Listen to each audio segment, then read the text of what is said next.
Hello friends, I am Pushpendra. दोस्तों, आज का जो हमारा लेक्चर है ये कॉन्स्टिट्यूशन का जो है लेक्चर होगा और इसके बारे में हम आज यहाँ पे आपको बताएंगे, जानने का प्रयास करेंगे। कॉन्स्टिट्यूशन में जो है भाग 4 के बारे में जानेंगे और भाग 4 के अंतर्गत जो हम नीति निर्देशक तत्वों के बारे में क्या क्या जो है इम्पोर्टेंट हो सकता है आपके एग्जाम के पॉइंट ऑफ व्यू से, वो यहाँ पे हम जानने का प्रयास करेंगे। तो नीति निर्देशक तत्वों के बारे में सबसे पहले हम महत्वपूर्ण कथनों के बारे में जानेंगे, तथ्य के बारे में जानेंगे। उसके बाद महत्वपूर्ण कथन जानेंगे, भारत में संघ के बारे में नीति निर्देशक तत्व की क्या विशेषताएं रही उनकी बात करेंगे, मौलिक अधिकारों की और नीति निर्देशक तत्वों में क्या अंतर है इसको जानेंगे। 36 से लेकर 51 तक जो अनुच्छेद है उनके बारे में यहाँ पे हम जानने का प्रयास करेंगे। तो चलते हैं, जो है पहला जो है नीति निर्देशक तत्व 36 से लेकर 51 तक की बात जो है, नीति निर्देशक तत्व कहां से प्रेरित हैं। तो नीति निर्देशक तत्व जो हमारे संविधान में कहां से लाए गए, आयरलैंड के संविधान से हमने जो है नीति निर्देशक तत्वों को ग्रहण किया है और भारत और आयरलैंड को छोड़कर विश्व में किसी भी देश के संविधान में इस प्रकार के नीति निर्देशक तत्वों का उल्लेख नहीं किया गया है। लोक कल्याणकारी राज्य की अवधारणा, भारतीय संविधान निर्माताओं के लक्ष्य में भारत में लोक कल्याणकारी राज्य की जो है स्थापना करना इनका उद्देश्य है।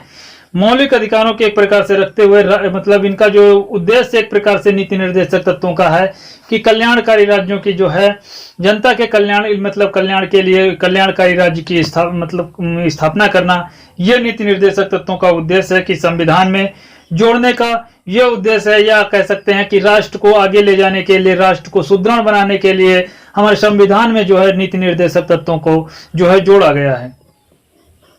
इन्होंने नीति निर्देशक तत्वों में सभी आदेशों के समावेशन किया है जिन्हें कार्य रूप में परिणत करने के लिए एक कल्याणकारी अवधारणा के मूर्त रूप मतलब एक ऐसा राज्य का निर्माण होगा इस नीति निर्देशक तत्वों से जो लोक कल्याणकारी होगा। महत्वपूर्ण कथन क्या हो सकते हैं, राजेंद्र प्रसाद ने जो है नीति निर्देशक तत्वों को जो उद्देश्य जनता के कल्याण को प्रोत्साहित करने वाली सामाजिक व्यवस्था का जो है निर्माण करना, ऐसा जो है राजेंद्र प्रसाद ने बोला था। डॉक्टर भीमराव अंबेडकर ने कहा था कि राज्य के नीति निर्देशक तत्व जो हैं भारतीय संविधान की एक अनोखी विशेषता है। केटी शाह की अगर जो बात करें तो राज्य के नीति निर्देशक तत्व एक ऐसा चेक है जो बैंक की सुविधा अनुसार जो है अदा किया जाता है। भारत संघवाद की अगर जो बात करें तो मिनर्वा मिल्स भारत संघवाद, एग्जाम में क्वेश्चन पूछा जाता है मिनर्वा मिल्स भारत संघवाद किससे रिलेटेड है। तो उच्चतम न्यायालय ने भाग 3 और भाग 4 में संतुलन के मध्य आधारभूत ढांचा है, इससे ये रिलेटेड है। मतलब भाग 4 और 3 ये एक प्रकार से नीति निर्देशक जो तत्व हैं और हमारे कह सकते हैं कि जो मौलिक कर्तव्य हैं उनके बीच में एक प्रकार से आधारभूत इसका ये ढांचा है। केशवानंद बनाम भारतीय केरलवाद राज्यवाद संघ, तो इसकी बात करें तो उच्चतम न्यायालय ने नीति निर्देशक तत्वों के पीछे जो है कल्याणकारी राज्य की अवधारणा निहित है, इसमें जो है बात की गई थी। तो नीति निर्देशक तत्वों के कल्याणकारी विशेषताएं क्या हैं, नीति निर्देशक तत्वों की विशेषताएं क्या हो सकती हैं। ये कल्याणकारी राज्य की स्थापना करता है, ये जो है सामाजिक और आर्थिक प्रजातंत्र स्थापित करता है और संविधान द्वारा राज्यों को दिए गए निर्देशों में राज्यों के कर्तव्य हैं और न्यायालय में वाद योग्य नहीं है और राज्य जनता के प्रति ये क्या है, सकारात्मक हैं। मौलिक अधिकारों की अगर जो बात करें नीति निर्देशक तत्वों में डिफरेंस क्या है, मौलिक अधिकार और नीति निर्देशक तत्वों नैतिक अंतर की बात करें, अधिकार तो संविधान द्वारा जनता को दिए जाने वाले अधिकार हैं। मौलिक अधिकार संविधान द्वारा जनता को प्रदान किए जाते हैं, नागरिकों को सुरक्षा प्रदान करता है या राज्य की शक्ति एवं सीमाओं को निश्चित करता है या व्यक्तिनिष्ठ होते हैं, न्यायालय में वाद योग्य हैं। नीति निर्देशक तत्वों की बात करें, नैतिक अधिकार है, सरकार द्वारा जनता को दिया जाने वाला अधिकार है, नागरिकों के कल्याण को प्रोत्साहित करने का सामाजिक व्यवस्था है या राज्य के कार्य को प्रेरणा देता है या समाजनिष्ठ है। ये व्यक्तिनिष्ठ है, व्यक्तियों के मौलिक अधिकार है, लेकिन ये समाजनिष्ठ है, मतलब समाज की एक ऐसे लोक कल्याणकारी अवधारणा बात करते हैं। न्यायालय में वाद योग्य नहीं है, मतलब इनके खिलाफ आप न्यायालय में अपील नहीं कर सकते हैं, इनके खिलाफ आप न्यायालय में अपील कर सकते हैं, भैया ये हमारे मौलिक अधिकारों का हनन हो रहा है, इस वाले केस को बंद कर दीजिए। ऐसा हम सीधे सर्वोच्च न्यायालय में इस रिट को एक प्रकार से हम जारी कर सकते हैं। सर्वोच्च न्यायालय में एक प्रकार से हम कोई ऐसा केस रख सकते हैं। और नीति निर्देशक तत्वों से संबंधित अनुच्छेद कौन कौन से हैं? अनुच्छेद की देख लीजिए, 36 जो बात करता है राज्य की अवधारणा केवल भाग 4 के लिए लागू है और न्यायालय में जो है ये वाद योग्य नहीं है, मतलब इन पर विवाद नहीं किया जा सकता है, 37 में बोला गया है। और अगर जो हम बात करें सामाजिक व्यवस्था की बात करें तो 37 में सामाजिक व्यवस्था की बात की गई है। 39 में समान कार्य समान वेतन। 42 का में निःशुल्क विधिक सहायता दी गई है। 42वां संविधान संशोधन 1976 के द्वारा निःशुल्क विधिक सहायता जो है 42 का को जो है जोड़ा गया। और अनुच्छेद 40 है गांधी जी का जो है प्रकार से राम राज से रिलेटेड है, इसको पंचायती राज बोलते हैं। और 7 की बात करें तो समाज की सहायता अनुच्छेद 40 और 41 से 44 तक जो है समाज की सहायता से रिलेटेड है। जैसे सामाजिक व्यवस्था फिर समाज की सहायता से रिलेटेड है। तो यहाँ पे जो है समाज की सहायता में कुछ दशाओं में जो है काम और शिक्षा मतलब लोक सहायता पाने का जो है ये अधिकार हमको प्राप्त है। 42 में कहता है प्रसूति की सहायता, मतलब प्रसूति की सहायता से रिलेटेड है। मजदूरी की में सहायता से रिलेटेड है 43। और 43 का जो प्रबंधन सहभागिता 42वां संविधान संशोधन 1976 के अंतर्गत जो है प्रबंधन में सहभागिता होनी चाहिए, इसको जो है जोड़ दिया गया। अगला 44 मतलब महिला पुरुषों के एक प्रकार से बात कर रहे हैं। और यहाँ पे अनुच्छेद 44 की जो बात की गई है समान सिविल संहिता की बात की गई है। समान सिविल संहिता की जो है सभी के लिए एक सिविल संहिता लागू की जाएगी, जिसकी जो है बात की गई है। शिक्षा की बात जो है 45-46 में की गई है। तो 0 से 6 साल तक के जो बच्चे हैं 45 में 86वां संविधान संशोधन 2002 जोड़ा गया, जिसके अंतर्गत इनको निःशुल्क शिक्षा दी जाएगी। जो 0 से लेकर के 6 साल तक की बच्चे हैं इनको आंगनवाड़ी में कहाँ दी जाएगी? आंगनवाड़ी में इनको निःशुल्क शिक्षा दी जाएगी। आंगनवाड़ी की स्थापना की बात करें तो 1975 में आंगनवाड़ी की स्थापना हुई थी। SC ST OBC में शिक्षा, SC ST OBC अनुच्छेद 46 इससे रिलेटेड है। विशेष प्रावधान इनके किए जा सकते हैं। सामाजिक मतलब शिक्षा के लिए कुछ विशेष मतलब प्रावधान किए जा सकते हैं इनके लिए अनुच्छेद 46 के अंतर्गत। ये बाध्यकारी नहीं है, लेकिन अगर जो राज्य चाहे तो वो कर सकता है इनको जो है आगे बढ़ाने के लिए।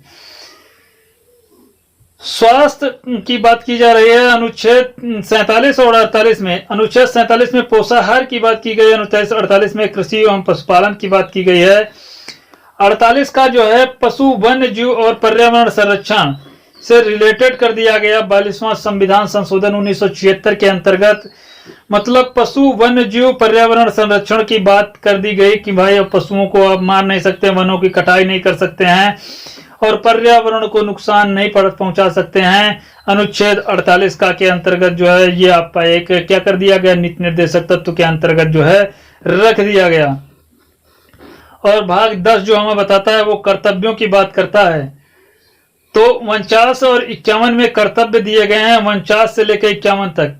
तो 51 में 49 में जो दिया गया, 51 नहीं, तो ऐतिहासिक धरोहरों को संरक्षण, मतलब जो ऐतिहासिक धरोहर हैं हमारी प्राचीन संस्कृतियां के अंतर्गत जो धरोहर आते हैं उनको हम संरक्षण प्रदान करें, उनको नुकसान न पहुंचाएं, ये हमें जो है एक अधिकार देता है।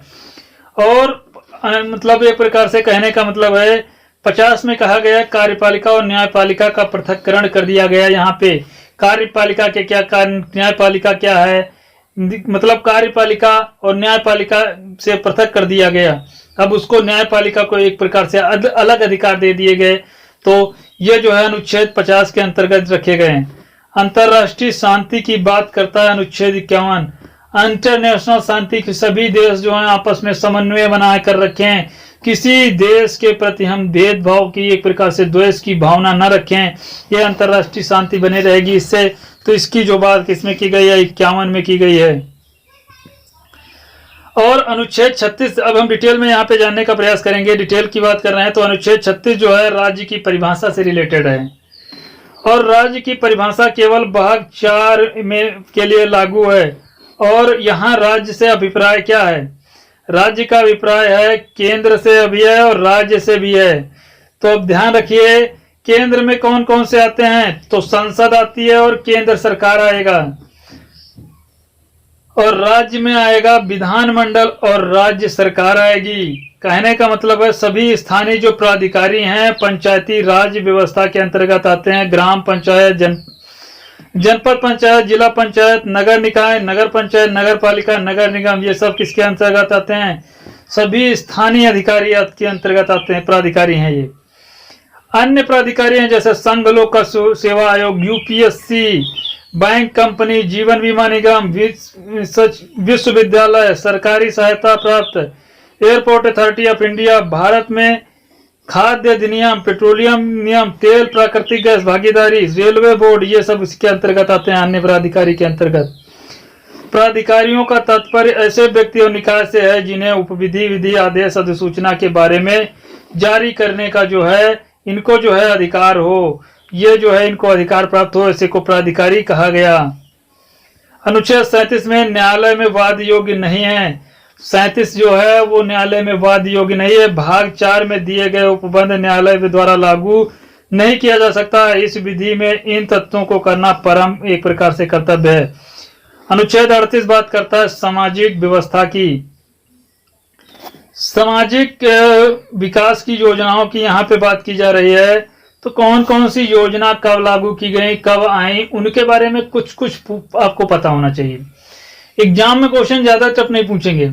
प्रधानमंत्री जन धन योजना किससे रिलेटेड है, कब आई थी, बस इतना ही पूछेंगे। तो यहाँ पे ध्यान रखिए, ये 28 अगस्त 2014 को जो है प्रधानमंत्री जन धन योजना आई थी। इसके द्वारा जो है खाते खुलवाए गए थे बैंक में जिनके बैंक अकाउंट्स नहीं थे। तो ये हुआ था, ये इसका स्थान एक प्रकार से दिल्ली से स्टार्ट हुई थी और संपूर्ण भारत में नागरिकों की बैंकिंग सुविधा से जोड़ना इसका जो है उद्देश्य था। 28 अगस्त 2015 तक 17.5 करोड़ खाते खोले जा चुके हैं। अब तो 22 मतलब जमा राशि जो थी 22 मतलब यहाँ पे कितनी थी, ये 2015 तक की बात कर रहे हैं क्योंकि 2015 अब तो काफी सारे हो गए हैं, अब तो इसके डबल हो गए हैं, डबल ट्रिपल हो गए हैं। तो यहाँ पे कहने का मतलब है 22,000 करोड़ रुपए से अधिक है, मतलब ये जो है मतलब 22,000 करोड़ रुपए से अधिक जो है इसमें राशि जमा की गई थी।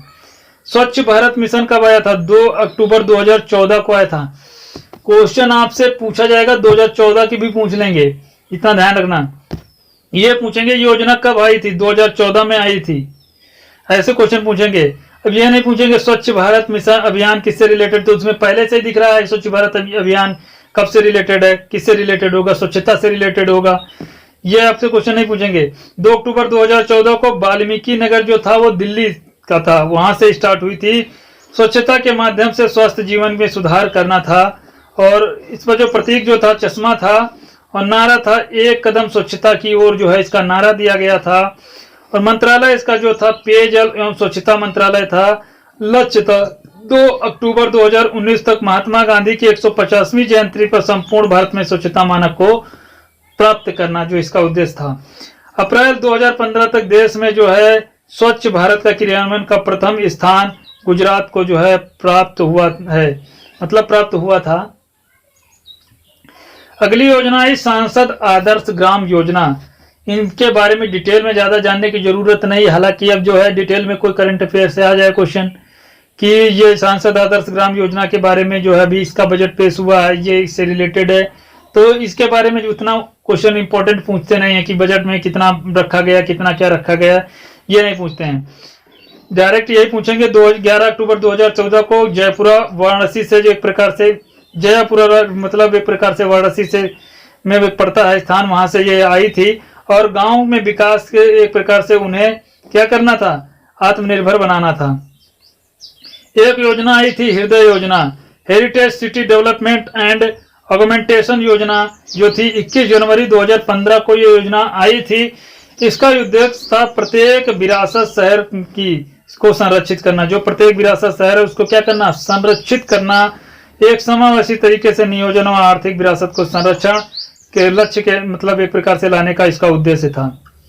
अगली योजना आई थी किवाइट, एक प्रकार से अप योजना, गिवाइट अप योजना 27 मार्च 2015 को आई थी, प्रधानमंत्री नरेंद्र मोदी। ये भी नहीं, प्रधानमंत्री कौशल विकास योजना इंपॉर्टेंट है, कई बार क्वेश्चन पूछा है, 15 जुलाई 2015 को आई थी। 2022 तक न्यूनतम 40 करोड़ कुशल लोगों को प्रशिक्षित करना, मतलब उनको कौशल की शिक्षा देना। अधिकतर लड़के जो होते हैं हाई स्कूल इंटर करके वो किसी न किसी कार्य में लग जाते हैं या तो अपनी पढ़ाई छोड़ देते हैं, तो उनको एक प्रकार से प्रशिक्षित करना, प्रशिक्षित करने के उनको जो है 7-8-10 हजार की नौकरी जो है उनको दे देना। 7,000 से लेकर के अधिकतम 70,000 तक जो है ये जो नौकरियां जो है एक प्रकार 70,000 रुपए तक की जो है नौकरी दिला सकता था, मतलब मैक्सिमम जो 70,000 तक आप कमा सकते थे इसके द्वारा, यदि आपके पास इसके जो है डिग्री आपके पास होती थी, तो ऐसी ये बात की गई थी। तो एक अगली योजना है उदय योजना। 5 नवंबर 2015 को बिजली वितरण कंपनियों में जो है एक प्रकार से वित्तीय और अधोसंरचनात्मक सुधार करना जो है इसका उद्देश्य था, और भारत में सभी लोगों के लिए 24 घंटे किफायती बिजली उपलब्ध कराना था। पूरा नाम था उज्ज्वल डिस्कॉम इंश्योरेंस योजना। उदय योजना जो आई थी उज्ज्वल डिस्कॉम योजना बिजली वितरण कंपनियों का अधोसंरचनात्मक थी, मतलब बिजली जो है एक प्रकार से लोगों को 24 घंटे देना इसका जो है उद्देश्य था। सेतु भारतम योजना क्या थी? 4 मार्च 2016 को आई थी, विज्ञान भवन नई दिल्ली से, और सभी राष्ट्रीय राजमार्गों को रेलवे क्रॉसिंग पे एक प्रकार से रेलवे स्त्री क्रॉसिंग से क्या करना, मुक्त करना, मतलब रेलवे क्रॉसिंग जो होती थी उन पर और भी बनाना जो इसका उद्देश्य था। प्रधानमंत्री उज्ज्वला योजना की बात करें, 1 मई 2016 को आई थी, बलिया में आई थी। अगले 3 वर्षों में गरीबी रेखा से नीचे करोड़ लाभार्थियों को क्या करना था, उज्ज्वला कैंसन मतलब कनेक्शन देना था, फ्री गैस सिलेंडर बांटना था। उसके बाद 1,000 रुपए के हिसाब से 12 महीने तक जो है आपसे वो पैसा वसूला जाएगा जितने का वो सिलेंडर दिया गया है आपको। सामाजिक सुरक्षा की कौन कौन सी योजना आई उनके बारे में बात करें, प्रधानमंत्री बीमा सुरक्षा योजना। सुरक्षा बीमा योजना कहां से आई थी? 12 रुपए, जो एक प्रकार से 1870 के लोग होते थे, ये एक बीमा योजना थी। तो एक साल में एक प्रकार से जो है ये दुर्घटना बीमा के लिए योजना आई थी। तो 1 मिनट, दुर्घटना बीमा की एक योजना थी, 18 से 70 साल के लोग जो है इसमें रुपए जमा कर सकते थे। 12 रुपए जो है पर कह सकते हैं ये पर ईयर लिए जाते थे। या दुर्घटना बीमा आकस्मिक दुर्घटना थी, और मृत्यु की अपंगता की स्थिति में 2 लाख रुपए आपको दिए जाएंगे। आर्थिक अपंगता की स्थिति में 1 लाख रुपए जो है इसके अंतर्गत जो है दिए जाने की घोषणा की गई थी। अगली योजना आई थी प्रधानमंत्री जीवन ज्योति योजना। 330 रुपए जो है इसके द्वारा लिए जाते थे 18 से 50 वर्ष। तो अकस्मात मृत्यु में 2 लाख रुपए जो है इसके द्वारा दिए जाते थे। ये 1 साल की बात कर रहे हैं। अटल पेंशन योजना 18 से 40 वर्ष तक की जो है योजना थी। अटल पेंशन योजना 42 रुपए प्रतिमाह देने वाले लोगों को 60 वर्ष के पश्चात 1,000 रुपए प्रतिमाह पेंशन दिया जाएगा। ये योजना जो है इसके लिए थी। और 240 रुपए प्रतिमाह जमा करने वाले 60 वर्ष की आयु पे 5,000 रुपए प्रतिमाह जो है उनको मिलेंगे। जो 210 रुपए प्रतिमाह देंगे उनको 6,000 रुपए प्रतिमाह 5,000 रुपए प्रतिमाह जो है 60 वर्ष के बाद दिया जाएगा। अगली योजना मतलब आई थी समाज कार्य में जो है समान वेतन की योजना। मतलब इसके अंतर्गत कौन कौन से कानून आए, अधिनियम आए, अनुच्छेद 39 के अंतर्गत योजनाएं नहीं, यहाँ पे कानून की बात की जा रही है।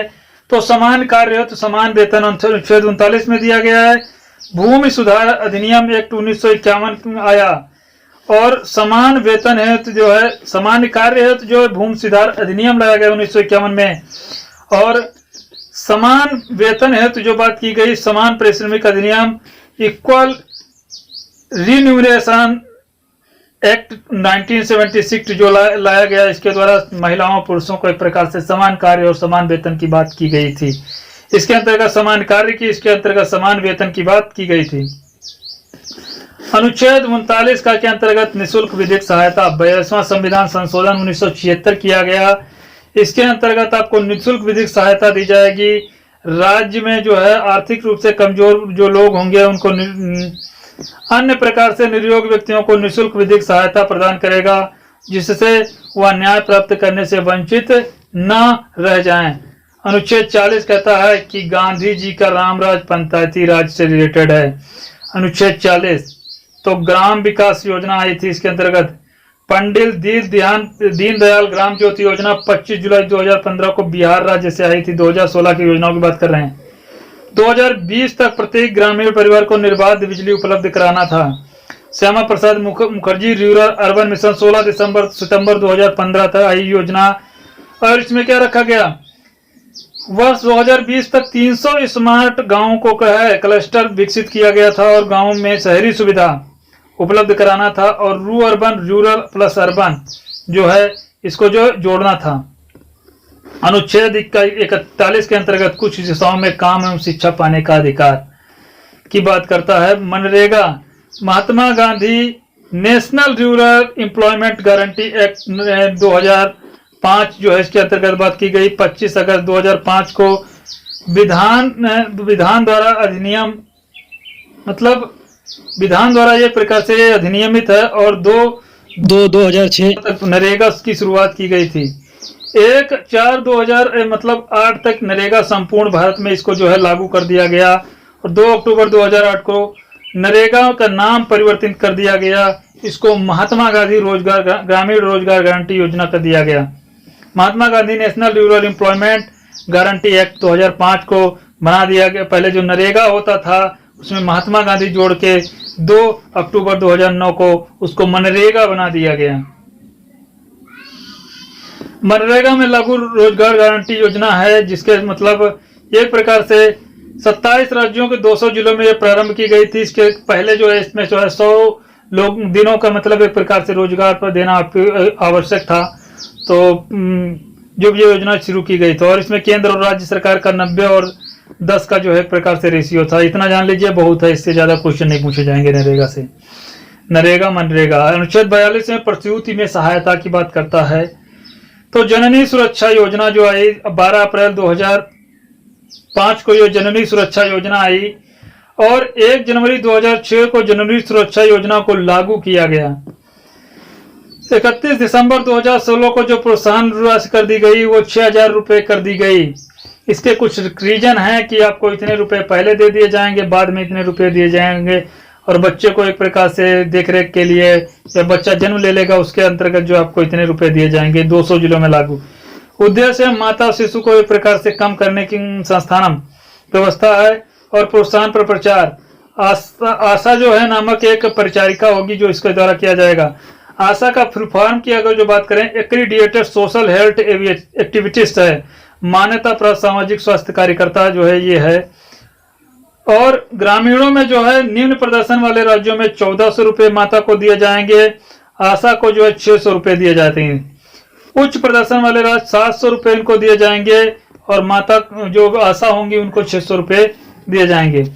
शहर में जो निम्न प्रदर्शन करने वाले राज्य हैं 1000 रुपए लेडीज को दिए जाएंगे, उच्च प्रदर्शन वाले में 700 रुपए दिए जाएंगे और 400-600 का अनुपात इनमें दिया जाएगा आशा को। निम्न प्रदर्शन करने वाले राज्यों की यहाँ पे बात कर दिया गया है, आप देख लीजिए कौन कौन से हैं।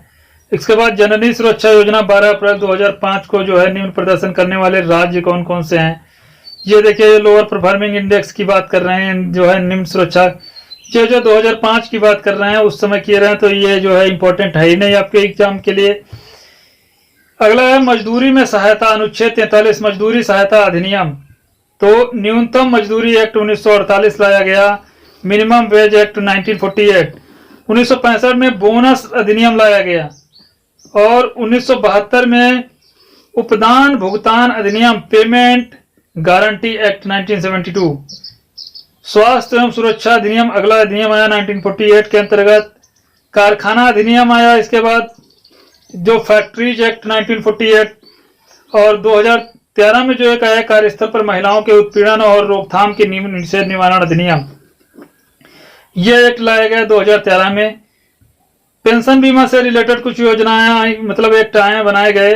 1948 में कर्मचारी राज्य बीमा अधिनियम आया था, एम्प्लॉयमेंट स्टेट इंश्योरेंस एक्ट 1948 आया और कर्मचारी भविष्य निधि प्रकीर्ण उपबंध अधिनियम जो आया 1952 ईस्वी में आया।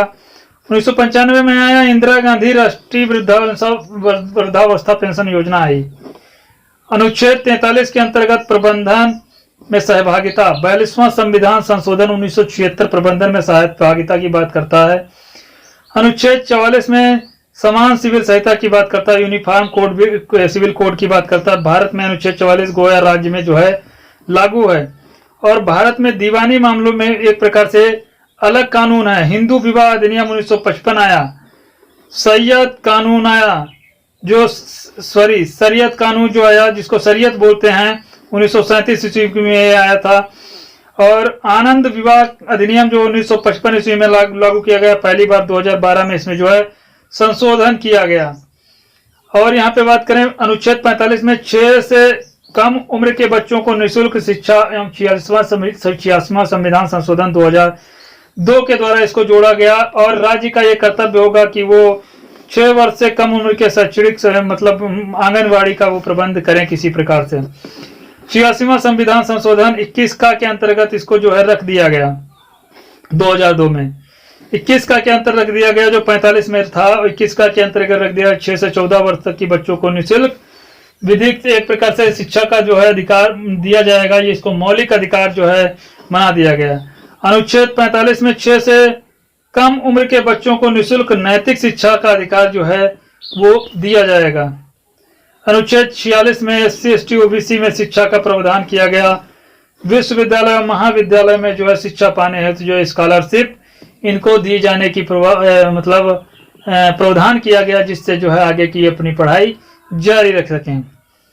अनुच्छेद 47 पोषाहार की भी बात करता है। राज्य में यह कर्तव्य होगा कि राज्य में पोषाहार स्तर को वो क्या करे, बढ़ाएगी। अगला जो है पोषाहार स्वास्थ्य स्तर को बढ़ाना कौन कौन से है, और यहाँ पे जो है हानिकारक पदार्थों की सुरक्षा कौन कौन सी की जाती है। तो एक ICDS योजना लाई गई थी, इंटीग्रेटेड चाइल्ड डेवलपमेंट बोलते हैं, डेवलपमेंट स्कीम, समन्वित बाल विकास योजना, आंगनवाड़ी योजना, यही 2 अक्टूबर 1975 ईस्वी को आई थी। इसके द्वारा एक प्रकार से पोषाहार की स्वास्थ्य की बात की गई बच्चों के। और 15 अगस्त 1995 ईस्वी में MDMY योजना आई, जिसको मिड डे मील स्कीम बोला गया। इसी योजना के मध्याह्न में जो है बच्चों के एक प्रकार से खाने का जो है इंतजाम किया गया। तो मध्याह्न जो है एक प्रकार से शायद इसमें किया गया। 12 अप्रैल 2005 को NRHM द्वारा नेशनल रूरल हेल्थ मिशन की बात आई। राष्ट्रीय ग्रामीण स्वास्थ्य योजना आई, इसके द्वारा बच्चों के स्वास्थ्य की इसके द्वारा राष्ट्रीय ग्रामीणों की जो है स्वास्थ्य की बात, देखभाल की बात की गई। और इसके बाद में 2013 में नेशनल अर्बन, ये 2005 में आई थी, 2013 में नेशनल अर्बन हेल्थ मिशन आया। तो इसके द्वारा शहरियों के एक प्रकार से स्वास्थ्य की बात की गई थी। अनुच्छेद 48 में कृषि एवं पशुपालन से संबंधित है। और अनुच्छेद यहाँ पे कह रहे हैं कृषि से संबंधित कौन सा, यही अनुच्छेद है। और संवैधानिक प्रावधान क्या, अनुच्छेद 48 में कृषि के पशुपालन की बात की गई है। 48 में वन्य जीव और पर्यावरण संरक्षण, 42वां संविधान संशोधन 1976 की बात की गई। मुख्य बिंदु क्या है, भारत में कृषि वर्ष मना रहा है 1 जुलाई से 30 जून तक कृषि वर्ष मना रहा है। मुख्य संपन्न खाद्यान्न फसल कौन सी है, चावल है। भारत में मुख्य तिलहन फसल कौन है, सोयाबीन है। सर्वाधिक रोजगार प्रदान करने वाला जो है क्षेत्र क्या है, कृषि है। कृषि में सर्वाधिक रोजगार लोग पाते हैं, लेकिन सबसे ज्यादा कम पैसा इसमें जो है लोगों को मिलता है। ओके, प्रमुख विधियां कौन सी हैं, तिथियां कौन सी हैं। 1965 ईस्वी में न्यूनतम समर्थन मूल्य MSP आया था, 1965 ईस्वी में लागू किया गया। तो 1966 में हरित क्रांति आई। 1998 ईस्वी में किसान क्रेडिट कार्ड योजना आई। और 1999 ईस्वी में राष्ट्रीय फसल की बीमा योजना आई, फसलों का जो है बीमा किया जाना है। 2006 में पशुधन बीमा योजना आई, पशुओं के एक प्रकार से धन माना गया। मौसम के आधार पर फसलों के प्रकार कितने हैं।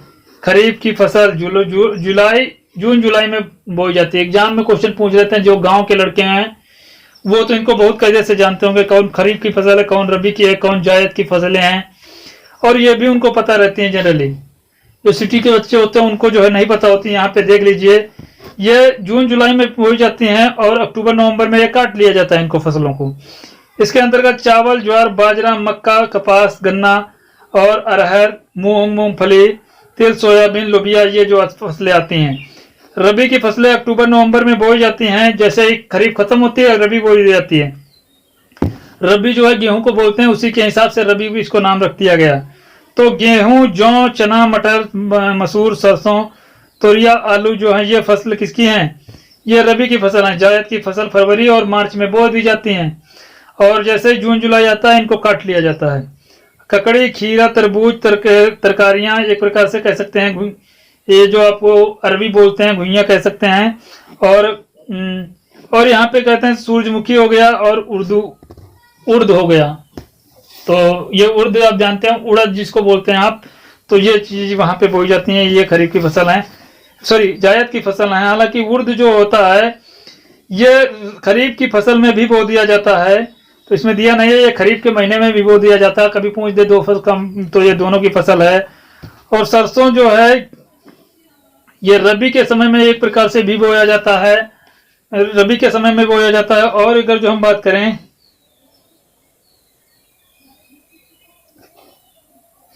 गन्ना, तो मतलब बोया तो जाता है, इसने खरीफ की फसल है।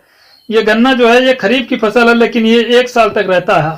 खरीफ में उसी समय पे काटा जाएगा आके, जून करीब वही मई जून करीब वही अप्रैल मई में काटा जाएगा आके, 1 साल तक रहता है ये।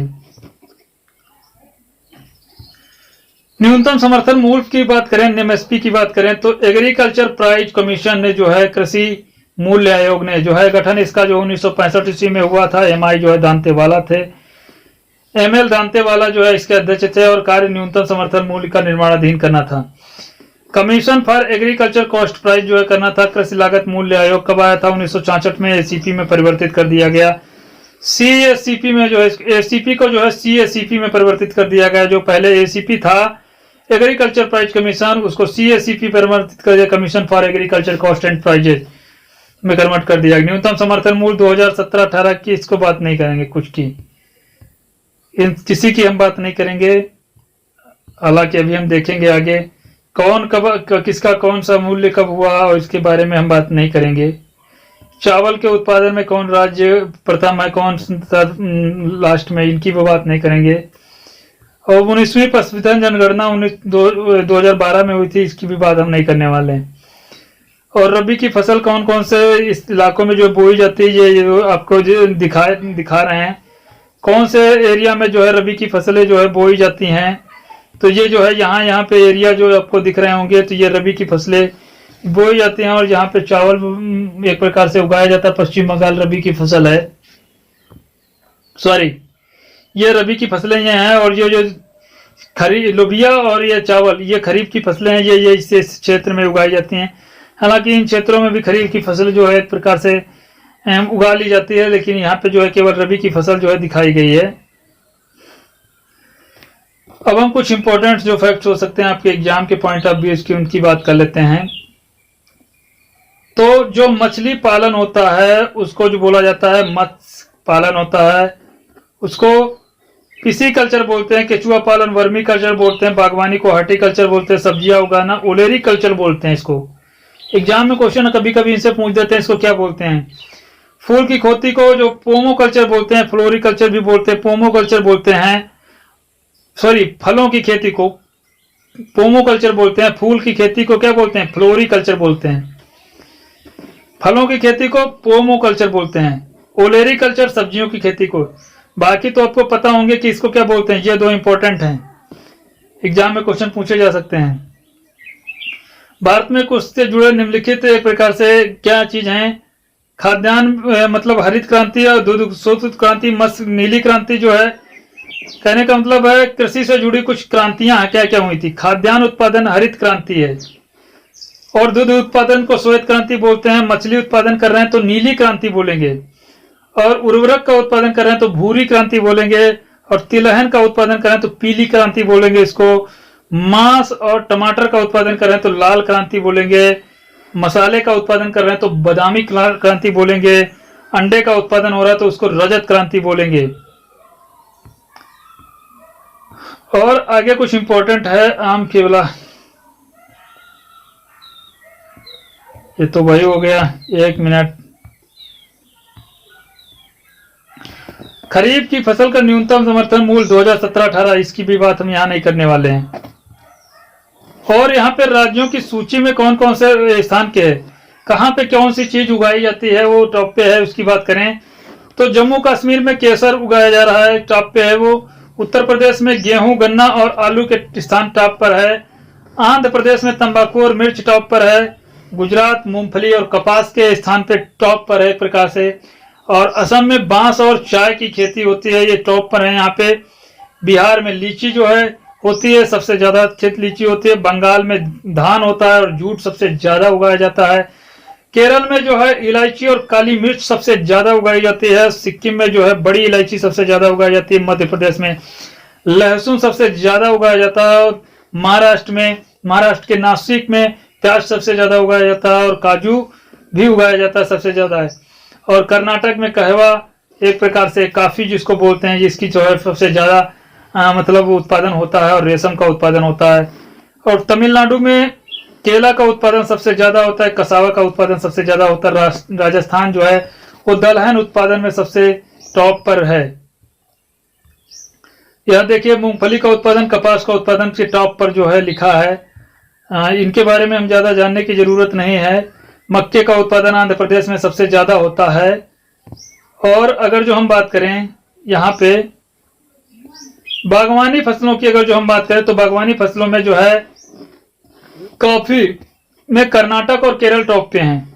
रबड़ का उत्पादन केरल और कर्नाटक सबसे ज्यादा करते हैं। चाय का उत्पादन असम केरल करता है। और तंबाकू का उत्पादन गुजरात और महाराष्ट्र मध्य प्रदेश करता है। ये जो है मतलब अभी न्यू डेटा है कह सकते हैं।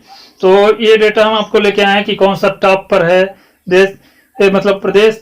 और वो जो ऊपर डेटा दिए थे वो 2017-18 के एक प्रकार से 2016-17 के आंकड़ों के हिसाब से थे, तो वो इतना इंपॉर्टेंट नहीं है। हालांकि कुछ हर साल जो एक प्रकार से चेंज हो जाते हैं। कोई देश किसी एक पर्टिकुलर स्थान में जो है वो टॉप पर चला जा सकता है, तो इसके हिसाब से यहाँ पे डेटा चेंज भी हो जाता है। और ज्यादा जनरली चेंज नहीं होता, कुछ ही चेंज होते हैं, सब चेंज नहीं होते हैं, क्योंकि ये जलवायु के अकॉर्डिंग होती है। जहाँ की जलवायु जैसी होगी वैसा वहां पे फसल उगाई जाती होगी। तंबाकू में गुजरात और महाराष्ट्र मध्य प्रदेश टॉप में। मसाले में मिर्च केरल, कर्नाटक, तमिलनाडु टॉप पे है। केरल, तमिलनाडु आंध्र प्रदेश में, केरल और उत्तर प्रदेश। हल्दी आंध्र प्रदेश और उड़ीसा में सबसे ज्यादा उगाई जाती है। और भारत में संबंधित फसलें कौन सी हैं? जम्मू कश्मीर, ये तो हो चुका है सब, ये सब हो चुका है। अनाज के उत्पादन में अगर जो हम बात करें तो गेहूं का उत्पादन जो है सबसे ज्यादा उत्तर प्रदेश करता है, फिर पंजाब करता है, फिर हरियाणा करता है। चावल का उत्पादन सबसे पहले कौन करता है? सबसे ज्यादा पश्चिम बंगाल करता है, फिर आंध्र प्रदेश, फिर छत्तीसगढ़, फिर तमिलनाडु करता है। और ग्राम एक प्रकार से का उत्पादन, एक प्रकार से ग्राम जो है चने को बोल रहे हैं यहाँ पे, तो मध्य प्रदेश और तमिलनाडु जो है एक प्रकार से इसका जो है उत्पादन करते हैं। और यहाँ पे जौ का उत्पादन की बात करें तो महाराष्ट्र टॉप पे करता है, फिर उत्तर प्रदेश है और फिर राजस्थान जो इसको करता है। बाजरे का उत्पादन महाराष्ट्र टॉप पर है, गुजरात फिर है, फिर राजस्थान का स्थान है। एग्जाम में क्वेश्चन ऐसे पूछेंगे, 3 ऑप्शन दे देंगे, कहेंगे किसको जो है इंक्रीजिंग डिक्रीजिंग ऑर्डर में रखिए। 3 पता हो तो चौथा अपने आप हो जाएगा, इतना ध्यान रखना। नगदी फसलों की बात करें तो गन्ना और उत्तर प्रदेश महाराष्ट्र, और पोस्ता ये उत्तर प्रदेश और हिमाचल प्रदेश टॉप पर है। महाराष्ट्र जो है गन्ना के उत्पादन में उत्तर प्रदेश टॉप पे है। महाराष्ट्र जो है वो पोस्ता के उत्पादन, मतलब पहले उत्तर प्रदेश है फिर महाराष्ट्र है। और पोस्ता का जो उत्पादन करता है उत्तर प्रदेश पहले है, फिर हिमाचल प्रदेश है। तिलहन के उत्पादन में जो है नारियल का उत्पादन, तिलहन का उत्पादन की बात करें तो नारियल द्वारा तिलहन के उत्पादन पर केरल टॉप पे है, फिर तमिलनाडु है। अलसी के बीज जो है सबसे ज्यादा मध्य प्रदेश में होते हैं, फिर उत्तर प्रदेश में होते हैं। मूंगफली का उत्पादन आंध्र प्रदेश पहले करता है, फिर गुजरात करता है, फिर तमिलनाडु करता है। सरसों का उत्पादन राजस्थान पहले करता है, फिर उत्तर प्रदेश करता है दूसरे स्थान पे। तिल का उत्पादन उत्तर प्रदेश सबसे ज्यादा करता है, फिर राजस्थान करता है। तिल जानते हैं, तिल्ली जिसको बोलते हैं वही तिल है। सूर्यमुखी का उत्पादन जो है महाराष्ट्र और कर्नाटक जो है ये करता है। सूर्यमुखी पहले महाराष्ट्र है, दूसरा कर्नाटक है। तो ये कुछ इंपॉर्टेंट फैक्ट थे इनके बारे में हमने जाना। और अब हम हरित क्रांति की बात कर लेते हैं। हरित क्रांति क्या है, क्यों आई थी, उसके बारे में जान लेते हैं। हरित क्रांति जो है 1966 ईस्वी में यह आई गई थी। उसके तब परंपरागत बीजों में स्थित और उन्नतीकरण प्रयोग कर पैदावार को बढ़ाना था।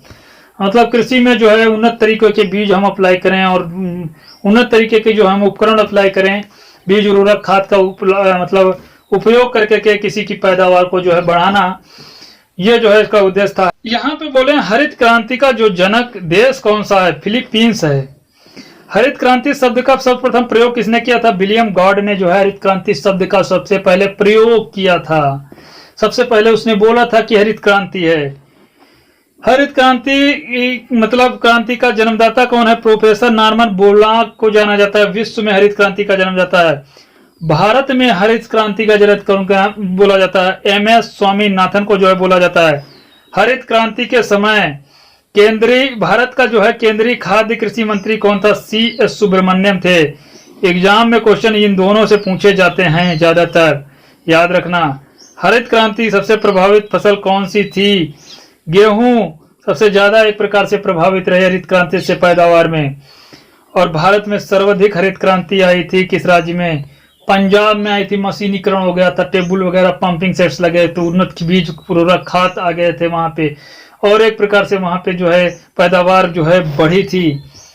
भारत में विभिन्न क्रांतियां कौन सी हैं? हरित क्रांति फसल से रिलेटेड, पीली क्रांति तिलहन से रिलेटेड, भूरी क्रांति, इन सभी के बारे में अभी हम ऊपर बता चुके हैं। नीली क्रांति, भूरी क्रांति, लाल क्रांति, गुलाबी क्रांति नहीं बताया था। झींगा, प्याज और फार्मास्यूटिकल जो है उत्पादों से रिलेटेड है गुलाबी क्रांति। श्वेत क्रांति बता चुका। सुनहरी क्रांति नहीं बताया था। सुनहरी क्रांति को पोमो एक प्रकार से कल्चर जो बोलते थे, फल के उत्पादन को पोमो कल्चर जो एक प्रकार से कहे थे, तो ये सुनहरी क्रांति है। ये क्रांति आई वो जो एक प्रकार से कृषि थी, ये क्रांति आई थी सुनहरी क्रांति। रजत क्रांति अंडा और कुक्कुट उत्पादन से जो बोलते हैं वो इसी रिलेटेड है। और रजत रेशा क्रांति कपास से उत्पादन रिलेटेड है, याद रखना दोस्तों। सफेद जो है रुई का रेशा होता है। स्वर्ण क्रांति बागवानी से रिलेटेड है। स्वर्ण रेशा क्रांति जूट या पटसन से रिलेटेड है। पीली पीली होती है तो सोने की तरह दिखती है जूट, ध्यान रखना। जूट की रस्सी आपने देखा होगा। बादामी क्रांति भी बता चुके हैं। गोल क्रांति नहीं बताया। गोल क्रांति जो है आलू से रिलेटेड है। खाकी क्रांति भी नहीं बताया। चमड़ा क्रांति एक प्रकार से ये खाकी क्रांति चमड़ा से रिलेटेड है। कृष्ण क्रांति भी नहीं बताया, पेट्रोलियम से रिलेटेड है। ब्राउन क्रांति भी नहीं बताया, गैर परंपरागत ऊर्जा जो है ये गैर क्रांति। इंद्रधनुष क्रांति थी। सभी क्रांतियों का सम्मिलित रूप जो था इंद्रधनुष क्रांति थी। सदाबहार क्रांति जो थी समग्र कृषि विकास जो है सदाबहार क्रांति थी।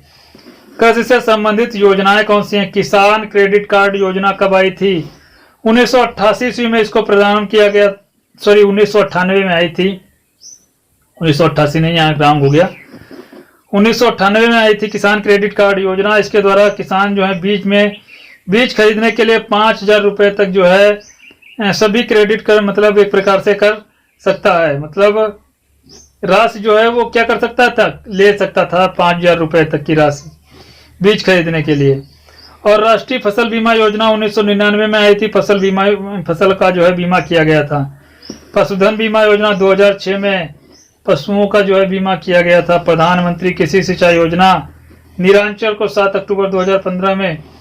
भारत में कृषि और सिंचाई के साथ जो है प्रत्येक खेत में पानी जो है उपलब्ध कराना रिलेटेड था। किसान क्रेडिट कार्ड योजना 1998 में 5,000 रुपए तक जो है मतलब राशि को क्रेडिट कर सकता था।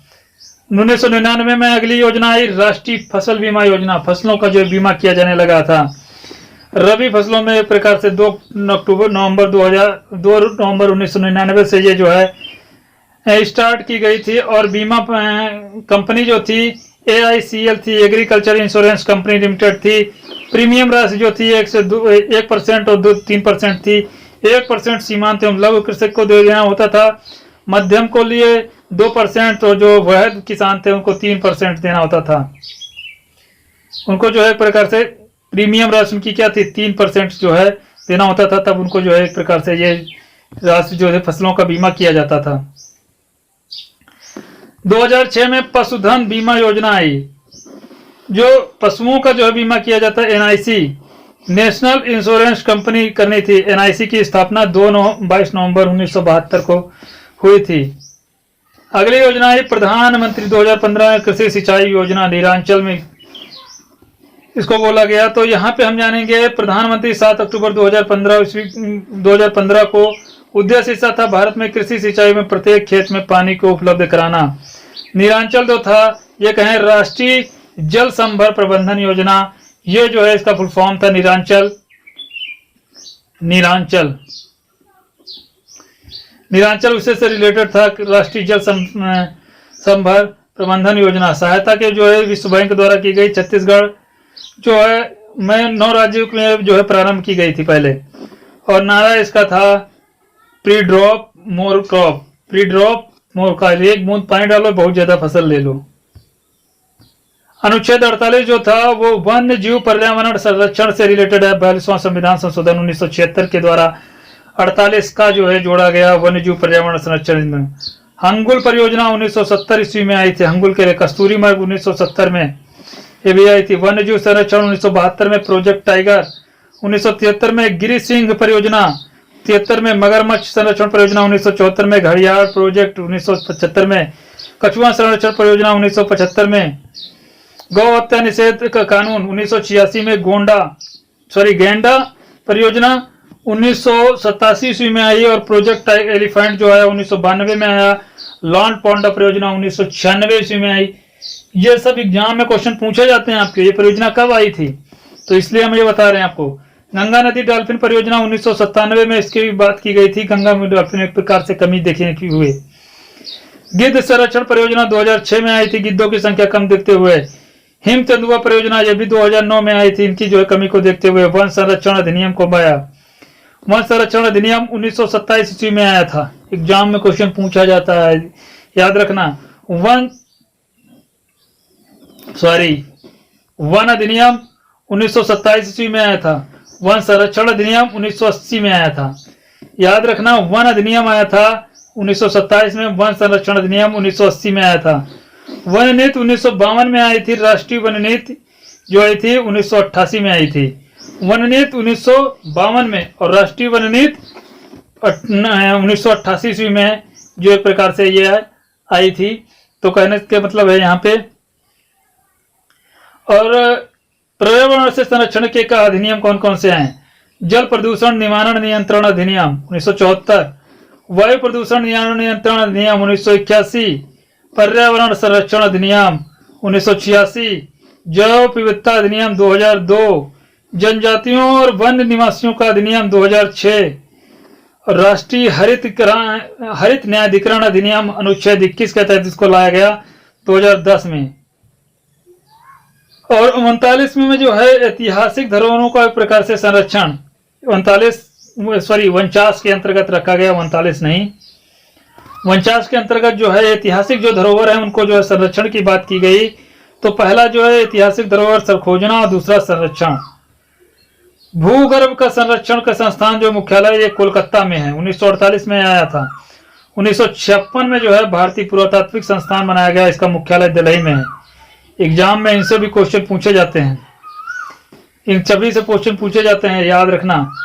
कभी भी कुछ क्वेश्चन उठा के रख दें तो एक बार दो बार आप पढ़े होंगे ना, एक दो बार वीडियो देख लेंगे ना, तो ये हो जाएगा। मेन पॉइंट आप लिख लेंगे तो आपका एग्जाम में क्वेश्चन जो है छूटने वाला नहीं है। अनुच्छेद 50 जो है कार्यपालिका न्यायपालिका का जो है पृथक्करण कर दिया गया, यहाँ पे पृथक्करण किया गया। यहाँ से जो है पृथक्करण किया गया। अनुच्छेद 51 में अंतरराष्ट्रीय संधि से रिलेटेड है पंचशील सिद्धांत। किससे?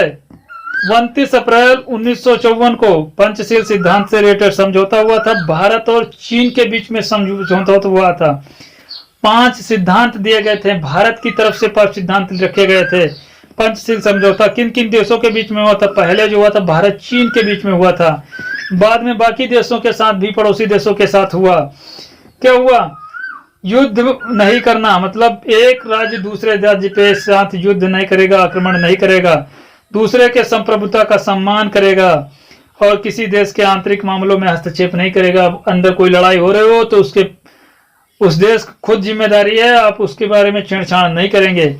शांति व्यवस्था को बनाए रखना, सीमा पर एक प्रकार से किसी दूसरे देश में, अपने देश में शांति व्यवस्था को बनाए रखना, ये उद्देश्य है। सहयोग करना, मुसीबत पड़ने पर एक दूसरे देश का जो है एक सहयोग करना, ये जो है इसका उद्देश्य है पंचशील सिद्धांतों का। गुट निरपेक्ष आंदोलन, नॉन अलाइन मूवमेंट कब आया? 1961 में। स्थापना कब हुई थी? 1961 में ही स्थापना हुई थी गुटनिरपेक्ष आंदोलन की। संस्थापक देश इसका कौन था? भारत और 5 अन्य देश थे।